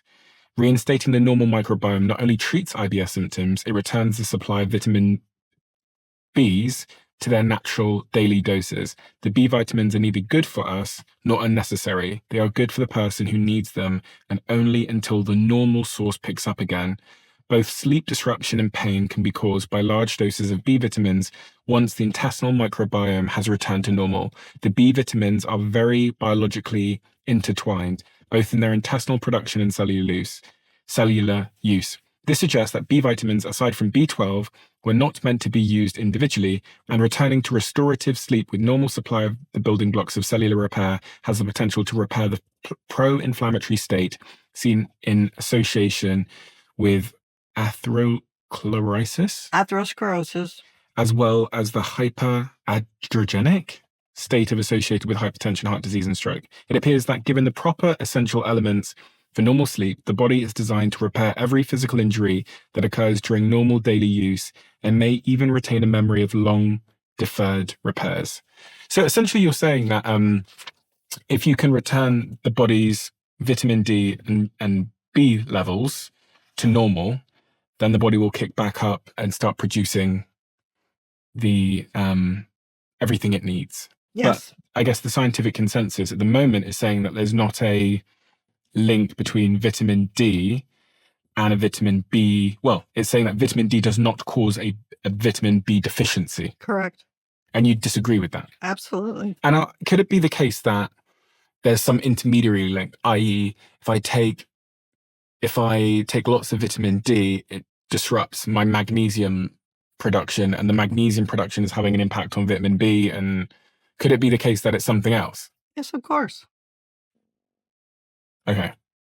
And in fact, it's way more complicated than you and I have talked about. And where you finally arrive is actually at coenzyme A deficiency. And that is a very important chemical. It runs our mitochondrial health and our ability to make energy, and it's linked to all the degenerative diseases, etc. So it's not that I don't understand the idea that once you're a hammer, everything's a nail, because that's what I was told by all of my colleagues, that you're trying to explain everything. It's that I saw Madeline go back to work, and we haven't even talked about what happened to Natalie. What happened to Natalie? Natalie got better, and actually, How? She first with the D, like most of the patients, she started to sleep better, but at the end of 2 years, she stopped sleeping better.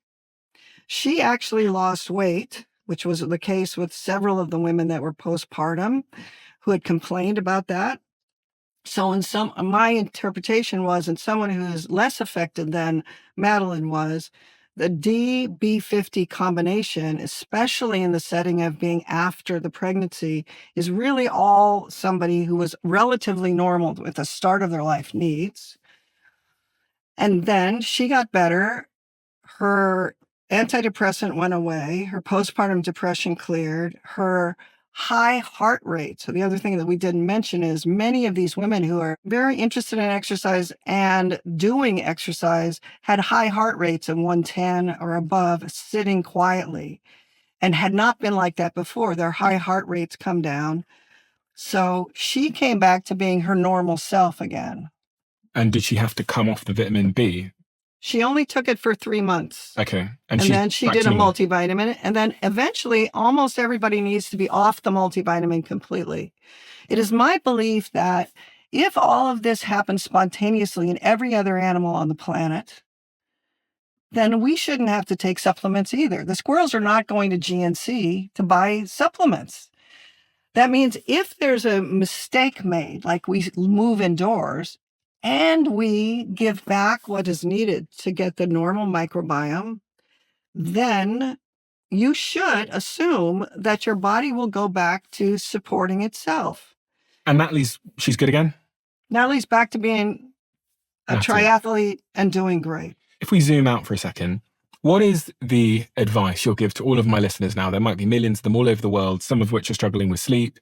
Some of them just want to, optimize their sleep a little bit. What is their overarching advice, the thing that all of them could do to make sure they sleep better, in your view?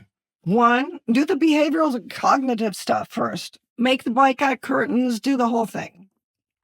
If you haven't done that with the eye cover, then go ahead and do that. And if that's all you need, do not mess around with supplements. 2, if you've already done the behavioral changes, then go to my website, read about the ideas, or listen to this podcast and see whether or not the ideas there feel like they apply to you. You've come up with this protocol called the Right Sleep Protocol. What is that? And can you walk me through it? Sure. So the Right Sleep program is a process of taking your D to a certain level, supplementing B12 if your B12 is at a certain level, below a certain level, taking B50 for 3 months, and then taking a multivitamin. And that is until your body says, gee, I might need more Bs. This is a diagram, and you have a beautiful stepwise visual assist here. The first 3 months, if your B12 is low, you will take B12 as a separate supplement. And keep in mind, there's a lot to be learned about multivitamins. For instance, many multivitamins say multivitamin on the front, but they actually have the equivalent of B50 in them. They have 50 milligrams of all these B vitamins. In fact, if you go to an expensive vitamin store, they put up the doses of Bs. The doses of these vitamins are extremely important for the way you feel every day. If you get it right, you feel energetic, perky, and wonderful all day. If you get it wrong, you feel awful in the same way you did before. You have to look at the back. You have to learn some of the name of these vitamins. Most people are not that interested in that. If you want to get better, that's what you have to do. So the first step is you're taking all 4 of these. Then in the second step, for a period of usually 3 to 4 months, you're still taking B12 if you were B12 deficient. You're still taking vitamin D and you're adjusting your vitamin D dosing based on recommendations, based on your D levels that you're doing every month. And I show you how to get them done properly because the vitamin D levels that your doctor is doing are not accurate, unfortunately, nor do they know that or care. And you're still taking a multivitamin. Then, after the 3 months that are depicted here, it turns out if your sleep is much better, you will actually get to a place where your body will stop sleeping well again. And it turns out that your brain is asking for more additional Bs. The basic bottom line is the sleep is a thing that once you learn how to use it, and once you learn the concept that if in the 3rd or 4th month of this program, my sleep gets much better, and then in the 6th month, it gets worse again, what you should take from that is my brain really knows how to do this. It was able to get me to sleep from 10 to 6 with one brief wake up, went back to sleep, didn't get up to pee, and I have no pain when I wake up and I feel energetic all day long. It knows how to do that. When it doesn't do it again 2 months later, the message is not, oh man, I knew it wouldn't work because everything else I've tried didn't work. Instead, it means what my brain is asking for is something else. Then you address that. On my website, I also have multiple videos of Q&As addressing questions like, I'm in the 5th month and this happened to me, etc. So what I would give as advice is 1, supplementation is only good for you if there's something wrong with you that you're trying to correct. 2, keep a log of what happens to that thing. Because we tend to forget, all my headache patients forget that they had headaches when they go away. That's challenging to a clinician because they come back and they say, yeah, I still have headaches. And then their husband says, wait, we were in Vegas 2 weeks ago and you said you didn't have any headaches at all. And she says, oh, I know, but they're back now. We view it as it should have fixed me and now it hasn't. This is a different belief system where the answer is, your brain is asking you for something. Interpreting what it's asking for is difficult, but possible. So number 1 was If you do not have something wrong with you, do not mess with supplements, especially Okay. D. Number two, Number is keep a two, log. read more, think about it. Think about it a little bit. Think about whether or not there are things that are bothering you. Okay, number three. Number three is if there's something bothering you, then decide you're actually going to take some time and you're going to learn about a system which allows you to give supplements that lets your body be fully replete, which means fills up all the deficiencies, and that your final outcome will be great sleep, great repair, and you will be doing things that will allow your body to prevent Why, degenerative illness. why don't you just, why don't I just, instead of taking supplements or be this, be that, be the other, D, whatever, why don't I just go outside in the sun and have a better diet? I think that's a great question. And here's the problem. So I've got, I've got all these things, these wonderful things here. I've got some kimchi, which is good for the gut microbiome, I've heard. I've got kombucha. I've got some yogurt thing here. I can't even pronounce that. Sauerkraut. And I've got some kefir. Why don't I just have all this stuff, which is great for my gut microbiome, and then go outside and spend the morning in the sunshine, getting up, improving my vitamin D levels. Presumably this is going to help my gut, and the sunshine is going to help my vitamin D. Voila. I think you could actually do that. If Okay. there's not much wrong with you, I think that's the better path, frankly. Supplementing with vitamin D is not the same as being outdoors. Okay, It's explain that not to me. the same. What do you mean it's not the same? How is it different? Because my doctor did a blood test recently, and I did 2 blood tests. One at Nico Health, hashtag investor, Nico Health, and the Nico Health test that I did said I was vitamin D deficient, which doesn't surprise me because I live in this dark bunker. I never leave the Diversio studio. People just walk in and I live in here and I eat in here but I am vitamin D deficient, it said. So I went to the store and I just started taking vitamin D. I assume that's fixed it. Why is vitamin D supplementation different from being out in the sun? There is a lot of literature by a gal named Stephanie Seneff, who says that the vitamin D that we make on our skin is sulfated, which is different than the vitamin D we're taking as supplemented, and it has a different behavior in the body. Number 2, it turns out there's a lot of literature that shows that vitamin D is not the only thing made by UVB hitting your skin, and what it's hitting is cholesterol. And that cholesterol is changed in its chemical called D3, but there are probably 15, 20 other chemicals that are being made at the same time. Oh, okay. They are not being taken with that pill of vitamin D3. That is a separate literature that's just gotten really some attention in the last 10 years. There are all these other things that prevent inflammation, that do things to your skin, that were actually being made by the sunlight that you're being exposed to, that protects you from the damaging effects. So why can't someone who is really struggling with their sleep, why can't the prescription just be improve your diet? Have you tried that with patients where you said you've not? One of the reasons why these are effective, the fermented foods, okay? Fermented food means you're eating rotting food. That's not the way we call it because it sounds disgusting, okay? But bacteria are growing in here, and they're secreting things like B vitamins and reuteri. They're making a yeast bacterial mixture. So there's fungus growing in there. There are viruses in there. There are many microbiomes. Microbes, thank you. Look at me. Look at You're me. awesome. That means you're eating bacteria. You're basically eating a food that has B50 in it. Which is great. Yeah. So why don't you give that to your patients? Because I have no idea what the time frame will be for this having that success for you.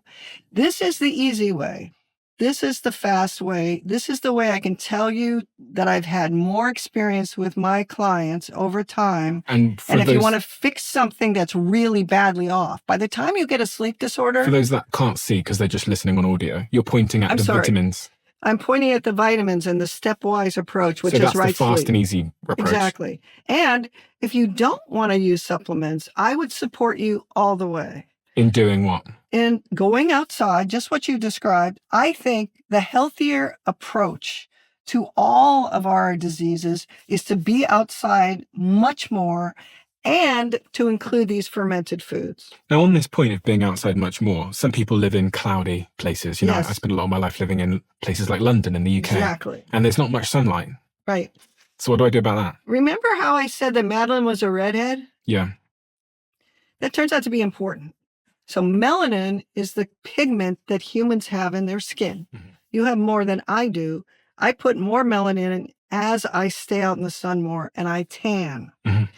That melanin is absorbing energy. It's there to protect you from overexposure to sunlight and damaging effects on the DNA of your skin. The redhead gene usually comes with freckles, which means that there's only little tiny parts of the skin that have melanin. And the redhead gene came about in the far north, Viking Scotland. And those places don't get much sunlight. That means it cleared out the blocker of the thing that collected that energy and allowed people who lived in very overcast environments to make D because the melanin didn't block the conversion to vitamin D and all these other things that it does. So redheads actually have a bit of a superpower when it comes to their relationship with the sunshine. They can make significantly more. That depends. Now, if you pick up all the Scotsmen and you put them in Texas and Oklahoma, which is where I live, and many of the people there have red hair and they came from Scotsmen. The problem is they're now in an environment with very high sun levels. It's very hot in the summer, and they cannot tolerate the level of sun. That means if you get to a point on the world where you pick up big populations and you move them into another weather type, they have not had enough time to adapt. There are things about melanin amounts and our survival that make a difference.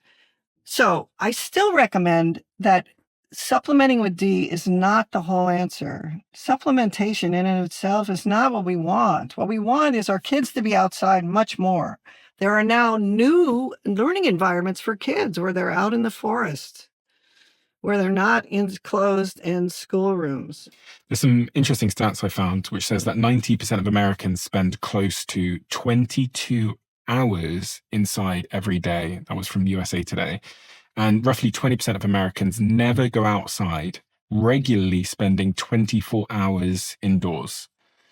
And downstream from vitamin D, there's not just sleep disruption, there's lots of problems, isn't there? Yes. I can start listing them, and they're all related in the background to what we've talked about. But diabetes, even though you've had lots of really interesting shows about that, diabetes is happening in parallel with the sleep disorder. It's not caused by the sleep disorder. It has similar chemical in the background. There are many types, but diabetes just means there's a mismatch between the amount of insulin from the amount of sugar. Let me say that I'm not trying to say that America doesn't eat badly. America eats badly. I was just in Europe, and the eating patterns in the US are terrible, but there are other things that are playing a role, and diabetes shows up. Remember how Madeline had gestational diabetes, and so did this wonderful Natalie, who did everything we told her to. Why would Natalie show up with gestational diabetes when she's not fat? Her supply of this thing called coenzyme A is not enough to keep up with supplying the child and herself. So for a while, she really has a deficiency state, and you start to see it. We've learned to measure the sugar, and measuring the sugar is one of the signs of a deficiency state that's in the background that actually affects 100 things in the body. It makes acetylcholine, which allows our whole autonomic nervous system to react normally. So it affects all of those things that we do when we're training. And it also affects cortisol levels. You must have coenzyme A to make cortisol. You must have coenzyme A to make melatonin. So the things linked to vitamin D are everything from bone disorders, autoimmune diseases, mental health, brain disorders, cardiovascular, metabolic issues, immune infections, and then certain cancers. I imagine at this stage in the conversation, the audience are very much looking for like actionable advice. So we've talked about the right sleep protocol, which is this sort of vitamin approach. And then the other approach is to get outside in the sunshine more. And you don't have to be in direct sunlight. Okay. You have to be in direct sunlight to make vitamin D on your skin. Okay. But you should limit the amount that you do so you do not burn your skin. Mm-hmm. And it's important that UVA, if you're going to use go to a tanning salon, if they're using UVA, you are not making vitamin D from that. So there are different kinds of beds. UVA will still tan you, but it will not make D. So you don't have to be in direct sunlight. So if I'm at a window and I can't see the sun and it's overcast, am I still making vitamin D? No, you can't make anything through the window. Okay, so I go outside, I can't see the sun because there's clouds. I'm still making vitamin D. Maybe. It can be that you will actually still get a burn, okay, that is from UVA and UVB penetrating that cloud. Okay. So that does mean that you can make some vitamin D on a day that it's cloudy. And the only way to know how much vitamin D you are actually making is to do your vitamin D levels over time. Looking at some data here, it says that you can make a little bit of vitamin D during overcast times. Up to 80% of UV radiation still penetrates light cloud cover. So you can absolutely still make vitamin D, though it might take a few minutes longer than it would on a completely clear day. When it's thick, dark, and overcast, or dense storms or clouds, that can block up to 70 to 90% of UVB rays. On these days, it's incredibly difficult for your skin to produce any meaningful amount of vitamin D. You know these like lamps that they put on desks and stuff? Can you get vitamin D from that? No, but let me make you a point here that's not in my field, but in the infrared field. There are so many other wavelengths of energy that you receive when you're outside. So you can be sitting on a porch where you're not in direct sunlight and you are still receiving infrared. And infrared is one of the most important wavelengths that we know about that penetrates the body several centimeters and actually gives energy to the mitochondria. Our bodies are like little batteries that we receive energy from sunlight, and we can do that sitting on the porch without being in direct sunlight. And fire, also the reason why it looks red is because it has infrared, and incandescent bulbs, which we've now stopped using. So what's the advice here? Some people believe that you should use incandescent bulbs on a lamp that's on your desk. The What's problem an incandescent bulb? It gives you rays of light. Like LED is an electron producing light source, which the government has suggested that is better than incandescent lights. It's very difficult to buy incandescent bulbs like the bulbs that we used to use. Now you'll get halogen or LEDs, and they do not give off infrared light energy. So an incandescent bulb is the old school glass light bulbs, the kind Thomas Edison used to use. Yeah. It creates light by running an electrical current through a metal filament until it gets so hot that it glows. Because it relies on raw heat, an incandescent bulb behaves exactly like a miniature fire or a tiny piece of the sun. So yeah, those incandescent bulbs are harder to come by these days. But yeah, my fiance, she's a big fan of them. Yeah. And she's trying to fill our house with them. Yeah, she's right. So is there anything else? Also, I've got these prebiotics here, prebiotics, probiotics. A lot of people say that you should take prebiotics, probiotics. Have you tried giving them to your patients? I was on probiotics and so were my patients when we started, and it had not corrected the microbiome. It was just a try. We're going to dump the bacteria down there and maybe they'll get back to normal. Okay. That is what a probiotic is considered. They have the actual bacteria freeze dried and you eat the bacteria. Kind of gross when you think about it as being poop bacteria, but that's what it is. Okay. Now, what prebiotic has that's different is that you feed the bacteria and they feed you. That's really what happens. What I love about this is there are different things that they're feeding the bacteria. We're kind of interested in what they think. How do we know what they think? Well, what if I change to carnivore? And all of a sudden, my belly gas goes away. The carnivore diet where you just eat meat. Well, you eat mostly meat. Let's say 90% meat. And most of my belly complaints go away and I poop regularly. Then you've just been very successful at making your bacteria very happy. What if the next client who I have is a mostly plant-based? then I have to change the way I think and the way I help them and encourage them to recognize that when we're feeding mostly plant-based, we have a different set of bacteria. Now, let me propose something to you. Humans cover the globe like cockroaches. We are very successful, and we have a hugely varied diet. I would claim that that means you should eat the diet that works for you. The place where you see something that is really important for the US is the original articles about vitamin deficiency states were in two groups that ate a pure carbohydrate diet.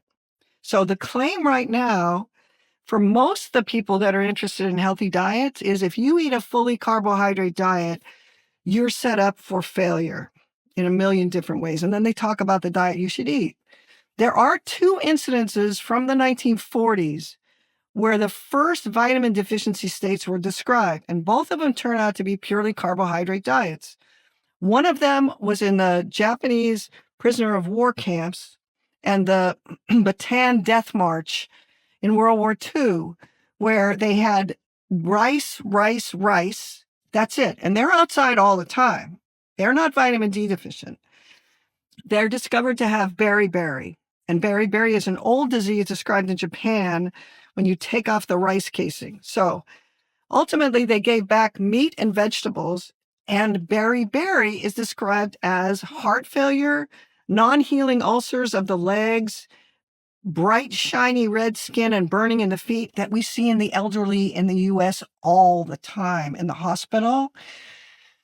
That is now ignored, but you can actually get to a state where you're feeding only carbohydrates. But now the lens you're looking through is, I was feeding my bacteria a purely carbohydrate diet.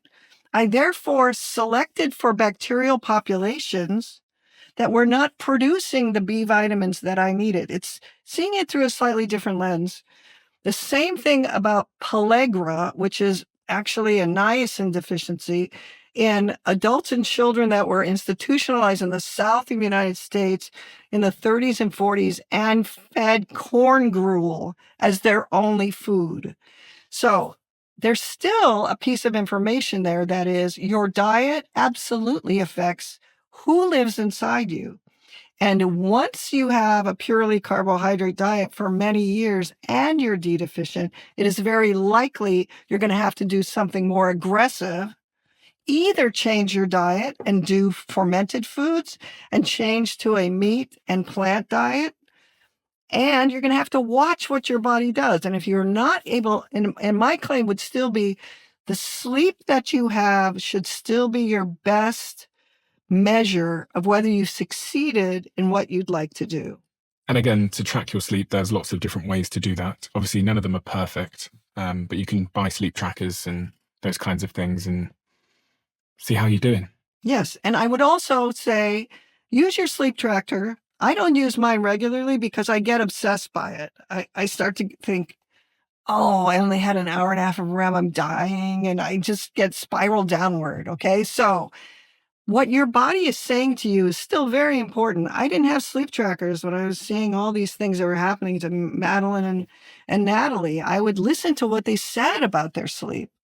I imagine a lot of people collect on this conversation because they are struggling with sleep, or they have a partner or friend, or maybe just because they want to optimize their sleep a little bit.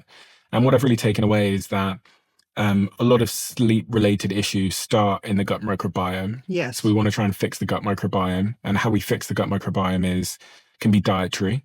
It can be through supplementation. But we want to try and do it through diet first and fermented foods. And then the other thing is sunlight plays a big role. You're smirking again. You're doing a fabulous job. Oh, you're so sweet. The other thing is sunlight plays a big role because it produces vitamin D and amongst other things, which also can improve that balance and help us sleep better. Yes. And we also want to try the stuff that everybody talks about. Matthew Walker, he talks about temperature and eye masks and all that kind of stuff. I guess the big insight here is that vitamins play a really important role in sleep. Yes. As you've seen through the thousands of patients that you've spent time with and helped to restore to a healthy sleep state. Yes. That's a beautiful summary. What is the most important thing we haven't talked about that we should have talked about? Is there anything at all? We have skipped the people who have been told they have a disease, narcolepsy or sleep apnea, where they're told there's a specific, this is a genetic thing, and you have to do these specific things. For instance, for narcolepsy, this is an attack of sleep that takes you out and you become, I'm sitting here talking to you and I fall asleep. That turns out to be treatable in the same way. You're saying a lot of it can be about vitamins. Yes, you can essentially. sleep deprive anyone to the point of falling asleep. When I talk to you, all you have to do is, 2 or 3 nights that you miss, and you can still become taken down by an attack of sleep. That really is what narcolepsy means. That means medicine, in its attempt to classify things, have said this is a disease, and the idea that they are all about our body falling out of its normal state.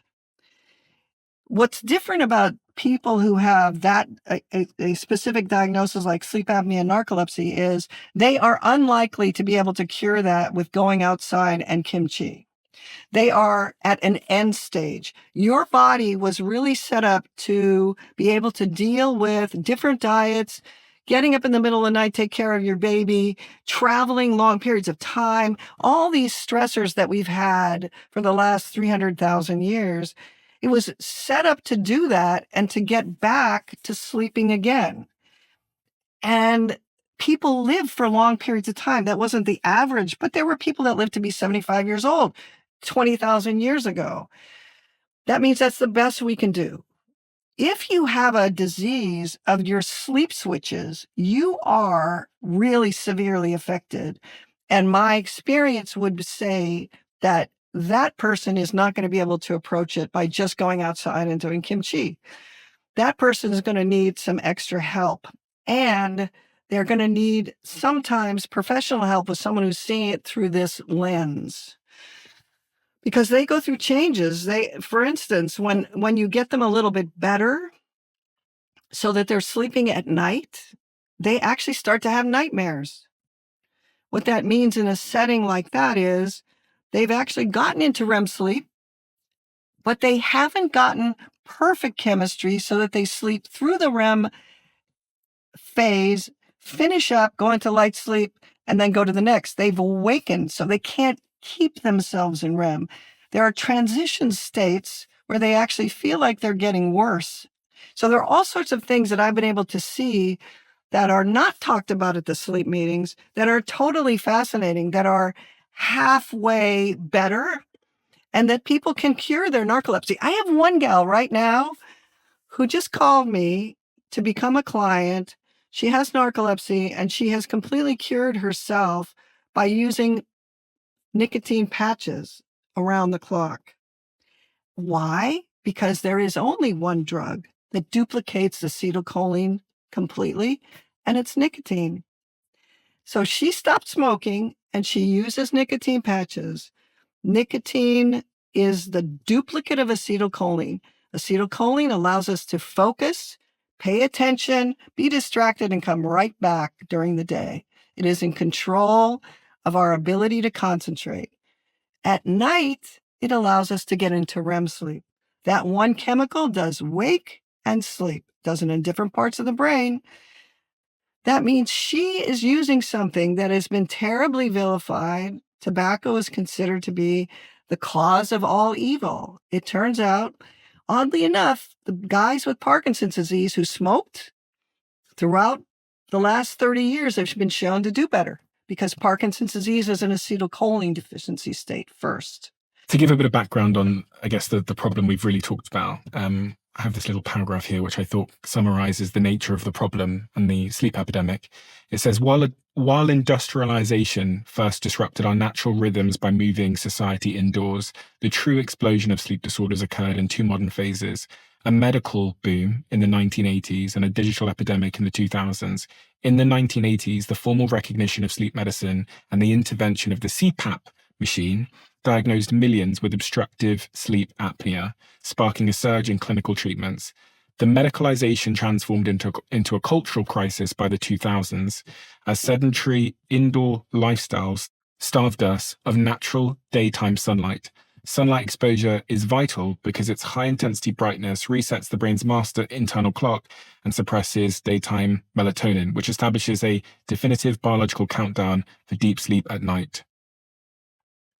Deprived of this anchoring cue and bombarded by a 24/7 hustle culture and smartphones pumping blue light into our bedrooms, society succumbed to a devastating double-edged sword: too little sun by day to synchronize the brain and too much artificial light by night to allow it to rest. The modern circadian mismatch culminated in an acute spike during the 2020 pandemic lockdowns, solidifying an era where our indoor environments are fundamentally at war with our evolutionary sleep biology. I love that. Who wrote that? Is that AI? It was AI that wrote that. Yeah. Now, that's the fascinating part of this. Mm. AI doesn't care whether or not my colleagues think I'm crazy. AI is not affected by what the Endocrine Society says about D. AI is just giving us the raw data, okay? Then if you put in there something like, what does Dr. Gominak think about whether or not sun exposure is the whole story for sleep? You'll start to see my stuff leaking through there saying, yes, it's true that the pineal gland makes melatonin and that's part of how we get to the 10 p.m. to 6 a.m. But it's also true that vitamin D has receptors in the brainstem.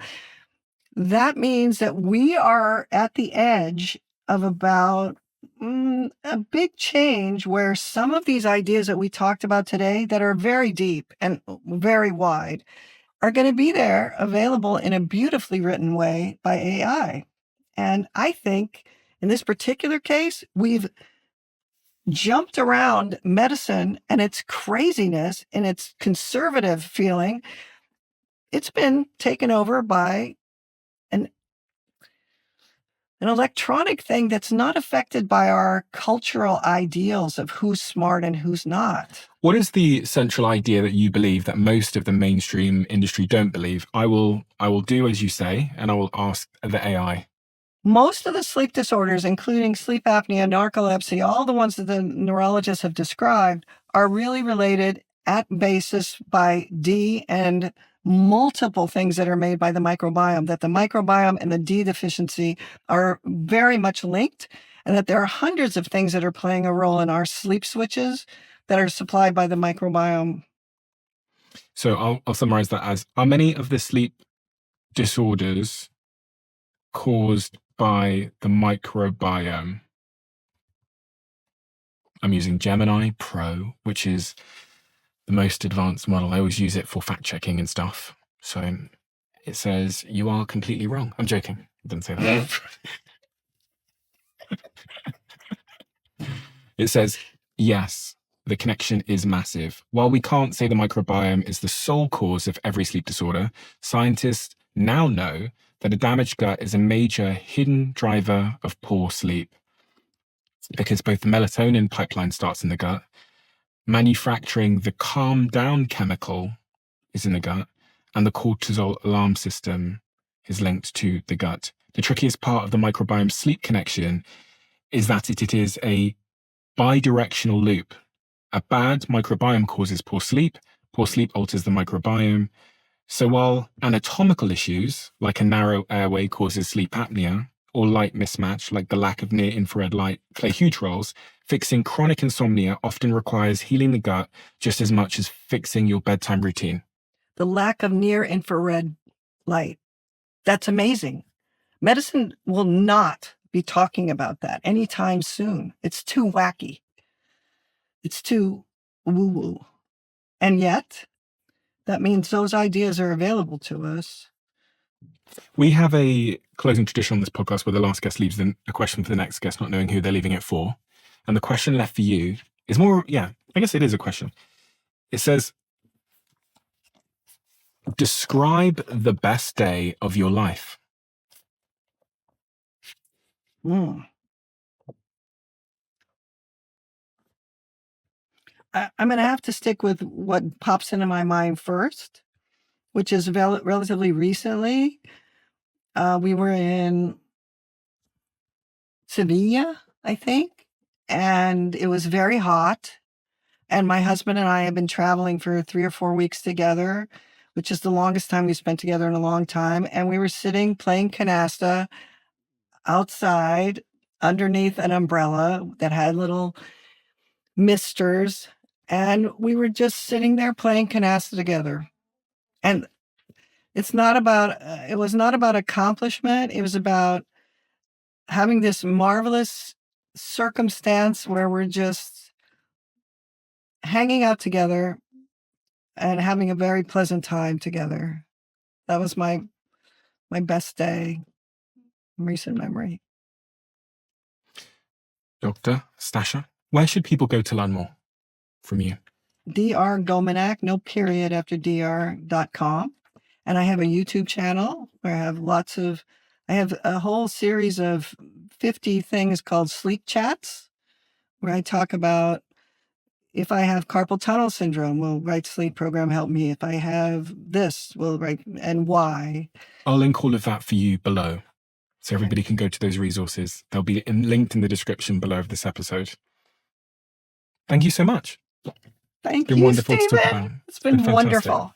YouTube have this new crazy algorithm where they know exactly what video you would like to watch next based on AI and all of your viewing behavior. And the algorithm says that this video is the perfect video for you. It's different for everybody looking right now. Check this video out, and I bet you might love it.